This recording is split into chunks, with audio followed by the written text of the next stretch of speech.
महाराष्ट्र राज्य खादी व ग्रामोद्योग मंडळामार्फत राबवण्यात येणाऱ्या मधकेंद्र, मधमाशा पालन व अन्य योजनांविषयीच्या जनजागृती शिबिराचे आयोजन.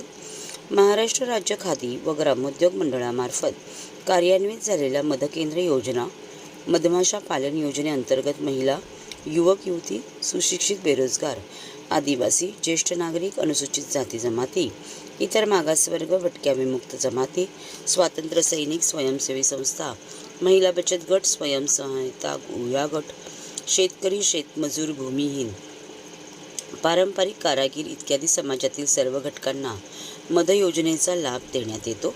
याशिवाय महाराष्ट्र राज्य खादी व ग्रामोद्योग मंडळामार्फत पंतप्रधान रोजगार निर्मिती कार्यक्रम, मुख्यमंत्री रोजगार निर्मिती कार्यक्रम, प्रधानमंत्री विश्वकर्मा कौशल्य सन्मान योजना इत्यादी योजना राबवण्यात येतात.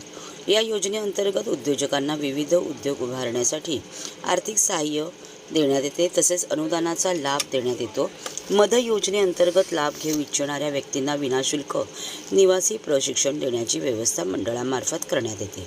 या योजनांची माहिती जास्तीत जास्त लोकांना व्हावी यासाठी दिनांक 15 फेब्रुवारी 2024 रोजी एक दिवसीय जनजागृती शिबिराचे आयोजन मूप गणेशपुरी, तालुका भिवंडी येथे आयोजित करण्यात आले असून या शिबिराची वेळ सकाळी 10 ते संध्याकाळी 5 अशी असणार आहे. या शिबिरामध्ये शासनाच्या कृषी विभाग, वन विभाग, पंचायत समिती इत्यादी शासकीय कार्यालयाचा सहभाग राहणार आहे. या शिबिरात प्रवेश निःशुल्क आहे.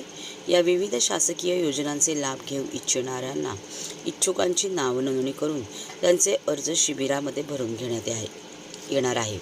तरी या शिबिरात इच्छुक नागरिकांनी मोठ्या संख्येने सहभागी व्हावे असे आवाहन जिल्हा ग्रामोद्योग अधिकारी, महाराष्ट्र राज्य खादी व ग्रामोद्योग मंडळ ठाणे यांनी केले आहे.